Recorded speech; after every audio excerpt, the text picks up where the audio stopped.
pentecôtiste. Dites Amen à ça. Et c'est le ministère de la prière de fête qui s'incarne dans un fiston. Amen. Pour la réalisation parfaite. Quelqu'un peut dire Amen à ça. Pour la réalisation parfaite, c'est le ministère de la prière de fête. Pourquoi? Parce que ça reproduit de nouveau Jésus-Christ sur la terre.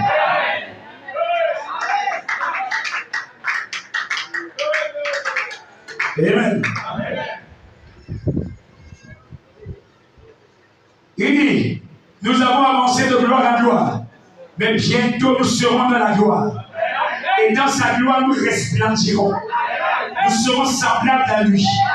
Nous lui ressemblerons à merveille. C'est vraiment du pas. Nous lui ressemblerons à merveille. Continuez seulement de vous nourrir de la parole. Jésus, notre sauveur divin. N'est-ce pas merveilleux? Nous sommes accomplis en lui. C'est vrai. Il ne nous mentirait pas à ce sujet. Il ne peut pas nous mentir. Mais un jour, nous serons changés. Quelqu'un peut dire Amen? Nous serons changés jusque dans les atomes. Nous revêtirons l'immortalité. Nous serons totalement engloutis dans la vie. Alors nous réaliserons la réalisation. Quelqu'un peut dire Amen à ça? Oh my God! Dites Amen à ça.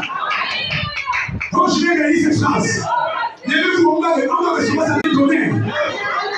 Il ne nous mentirait pas à ce sujet. Il ne mentirait. Mais un jour, nous serons changés jusque dans les atomes. C'est-à-dire du mortel à l'immortel. C'est quoi il dit jusque dans les atomes? Qui t'amène à ça? Il dit nous revêtirons l'immortalité. Tu ne mourras plus. Tu ne vieilliras plus. Tes cheveux ne quitteront plus. Tes cheveux qui grisonnent ne vont plus grisonner. Il t'amène à ça. Totalement englouti dans la vie. Dans cette vie, mais un de ces jours, toi et moi, nous serons totalement engloutis dans la vraie vie. Le Zoé.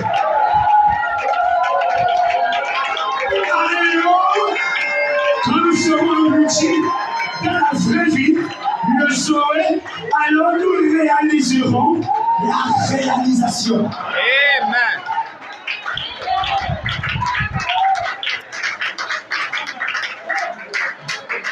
My God, c'est à ce moment-là que tu vas réaliser la réalisation. En d'autres termes, c'est à ce moment que tu comprendras tout le mystère. C'est à ce moment que tu comprendras le mystère du pourquoi. Pourquoi il fallait que je sois éprouvé. Pourquoi il fallait qu'il retienne ça. Pourquoi il fallait que dans ma vie il retienne ça. Pourquoi il fallait qu'il attende d'abord. Pourquoi il fallait. Maintenant tu ne comprends pas. Mais un de ces jours, quand tu seras englouti dans la vie, complètement dans la vie, tu réaliseras la réalisation du pourquoi de chaque chose.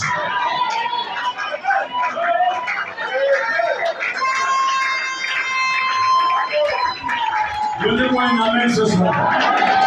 Donnez-moi un amen pour que je prêche à toi un peu.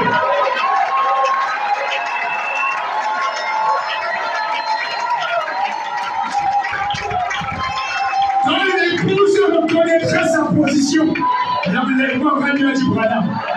C'est pourquoi le Christ c'est toi. Le corps de Christ c'est l'épouse. Il a notre main que toi. Comment je te vois? Pour prêcher, il a besoin de moi. Et vous asseoir, je vous bénisse.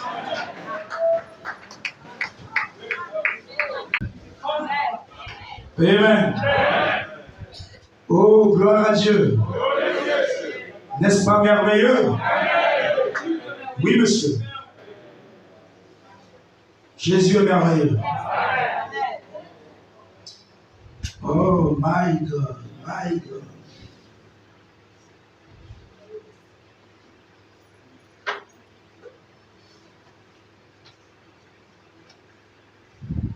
Gloire à Dieu. Frère Branham dit le message des Hébreux à la page 15 et le paragraphe 104. Frère Branham dit, à cette époque-là, il a parlé par les prophètes. Mais à notre époque, dans son Fils. Là, c'était la parole d'un prophète. Aujourd'hui, c'est la parole du Fils. Oh, béni soit le nom du Seigneur. Autrement dit, si vous regardez l'ombre, le négatif, vous pourrez faire une erreur. Amen. Dites Amen. Si tu regardes l'ombre, le négatif, tu vas commettre des erreurs. Quelqu'un peut dire Amen. Mais ceci est la pellicule développée. Amen. Ceci est la pellicule développée. Dites Amen. Voilà la pellicule développée. Amen. L'image est claire. Hier, c'était des ombres. Il dit maintenant, l'image est, on peut voir. Ça, c'était pour le prophète. Ceci, c'est pas son fils. Ça, c'était d'après le négatif. Ceci, c'est d'après le positif. Amen. Vous le voyez, il n'y a pas moyen d'être perdant. C'est une chose positive. À notre époque, dans son fils, oh, comme c'est merveilleux. Oh, terminons.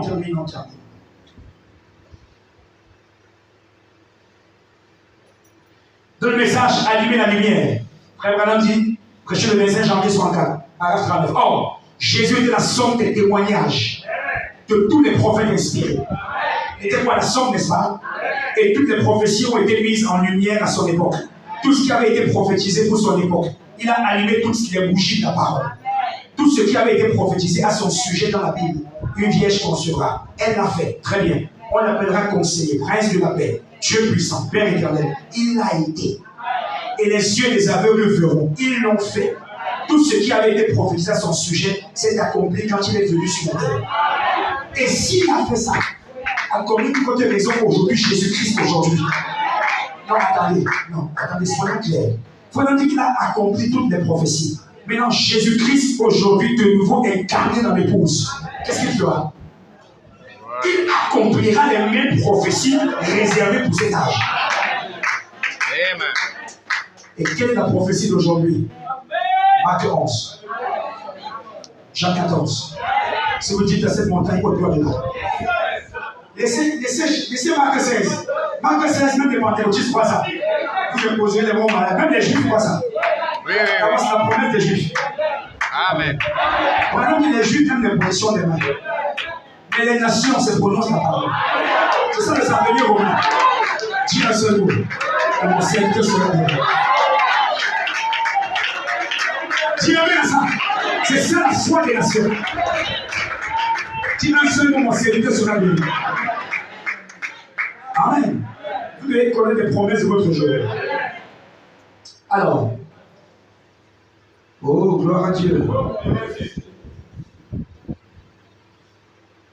Dans le message de chef-d'œuvre, comme maintenant dit au paragraphe 87, maintenant nous voyons ce chef-d'œuvre parfait que Dieu avait achevé. Or, nous remarquons qu'il était tout ce qui avait été promis à son sujet. Il était tout, sauf rien. Tout ce qui avait été promis, il était ça. Rien ne manque. Une parole complète, un Jésus complet. Et lui, l'épouse complète. Chaque écriture est collée à elle. Oh, dis amen à ça. Je me souviens du script que j'avais fait ici. Je ne sais pas si il y a même 6 personnes qui étaient ici en 2000. Quand je faisais le sketch sur cette prophétie, annonçant l'épouse. J'ai déjà annoncé l'épouse depuis. C'est tout moi qui ai toujours annoncé l'épouse. C'est lui à moi. Qui était ici lors de ce sketch?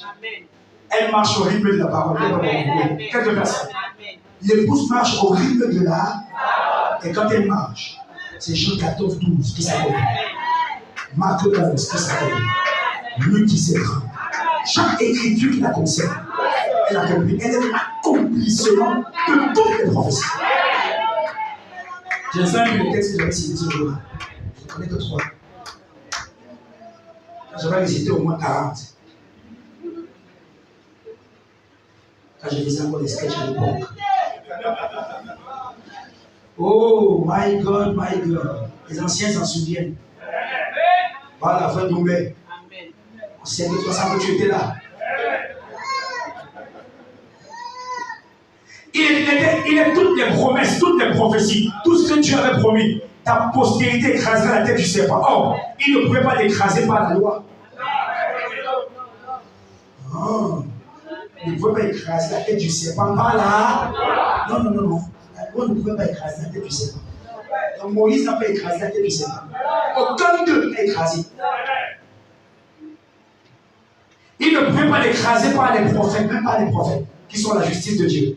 Mais il l'a bel et bien écrasé quand la postérité de la femme est devenue le chef de Christ. Quand la postérité de la femme a été faite chère. Il était la pierre que David a vue, détachée de la montagne. Il était celui qui pouvait frapper. Il était celui qui pouvait écraser la tête du serpent. Amen. Un homme qui fuit la face de l'Éternel. Paragraphe 64. Christ est la révélation de toute la Bible. En lui, Christ, toute la plénitude, l'accomplissement de toutes les promesses de la Bible est réalisé sans condition en Christ Jésus. Parce qu'il était Dieu manifesté dans la chair. Toutes les prophéties de la Bible sont réalisées sans condition. Dit frère Branham en Christ. Amen.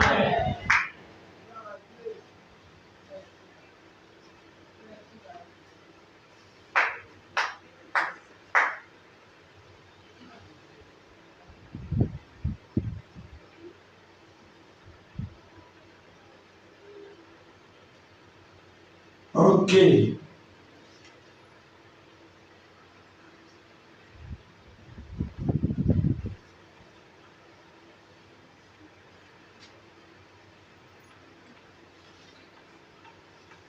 Très bien. Je termine. Frère, maintenant le message pourquoi le Saint-Esprit a été donné.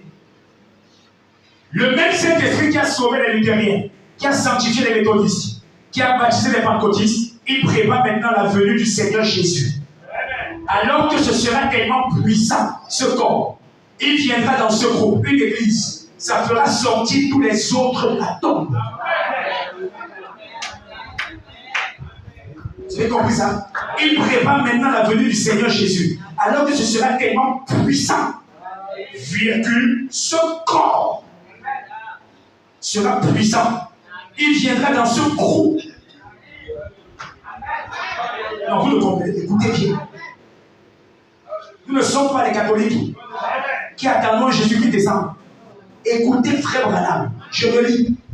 Le même Saint-Esprit a sauvé les luthériens, le même Saint-Esprit qui a sauvé les luthériens, qui a sanctifié les méthodistes, qui a baptisé les pentecôtistes, il prépare maintenant la venue du Seigneur Jésus. Alors que ce sera tellement puissant. Virgule, ce corps, ce sera puissant. Qu'est-ce qui sera puissant? Ce corps, virgule, il viendra dans ce groupe.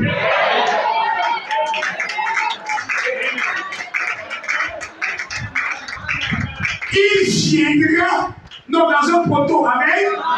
Il viendra dans ce groupe. Virgule, une église. Ça fera sortir tous les autres de la tombe. Donc quand Jésus sera si réel en toi, et moi aussi. Tu t'amènes. Donc quand Jésus deviendra si réel dans ta chair, que tu marches, c'est Christ qui marche dans son corps. Jésus est incarné dans son corps, un puissant corps. Frère Branham dit, alors ça va provoquer la résurrection.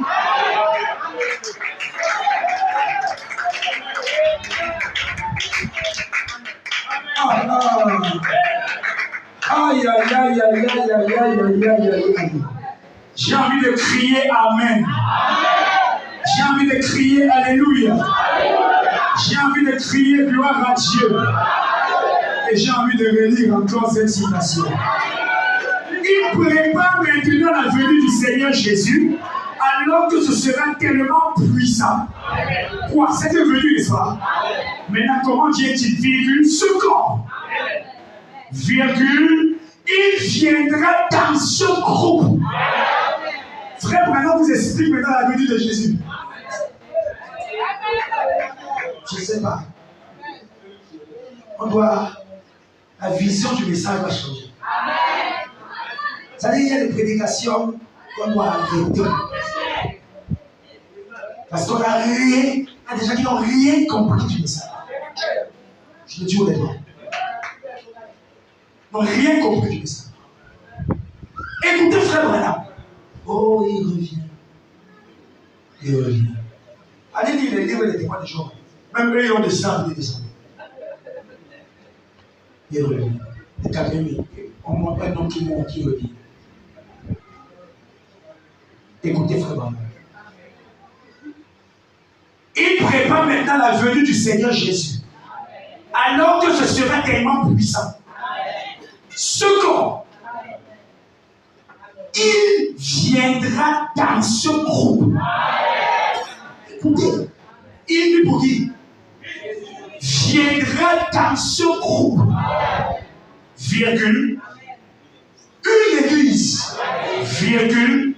Ça fera sortir tous les autres de la tombe. Frère, dès qu'il vient dans ce groupe, il n'y a plus de différence entre vous et lui. Dans le monde, on peut s'apercevoir que quelque chose est en train de se passer. Dites Amen. Quand Christ viendra, et il viendra comment? Dans l'épouse. C'est la raison pour laquelle le Jésus-Christ que nous attendons aujourd'hui, c'est le Jésus-Christ épouse. Dites Amen. Un Jésus qui descend s'incarner dans Branham Campé, dans Simplice, dans Sœur Riten, dans Frère Angel, dans toi. Partout tu es dans la maison quartier, partout tu es Jésus. Amen. Et tu manifestes les vertus de Christ. Tu deviens la parole, tu manifestes la parole, tu vis la parole, tu exprimes la parole. À un moment donné, tu es tellement plein de la parole que tu traverses les murs. Tu n'as plus besoin de porte. Tu traverses les murs sans besoin d'ouvrir la porte. Tu apparais, tu disparais. Frère, maintenant que c'est Jésus qui est revenu dans l'épouse, provoquant la résurrection. Quand Jésus sera tellement identifié dans l'épouse, ça va provoquer une secousse, une déflagration. Et les tombeaux vont s'ouvrir. Pas à la manière des pentecôtistes. Les tombeaux vont s'ouvrir. En d'autres termes, ils ressusciteront. Et ils apparaîtront dans l'église. Vous les verrez. Pourquoi? Parce que Jésus-Christ est là. Où est-il? En moi. En moi. En moi. Vous me lisez bien vos brochures.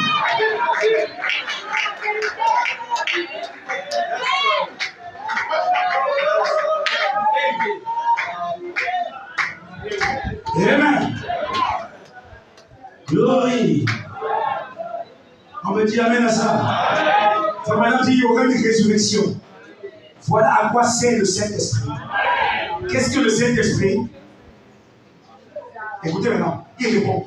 Qu'est-ce que le Saint-Esprit? Ici, là, il y aura 11.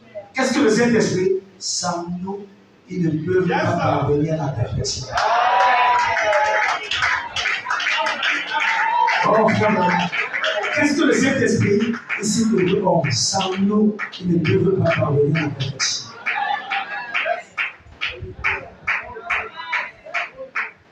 Sans le Saint-Esprit, sans le mystère. Sans ça, il n'y a pas de perfection.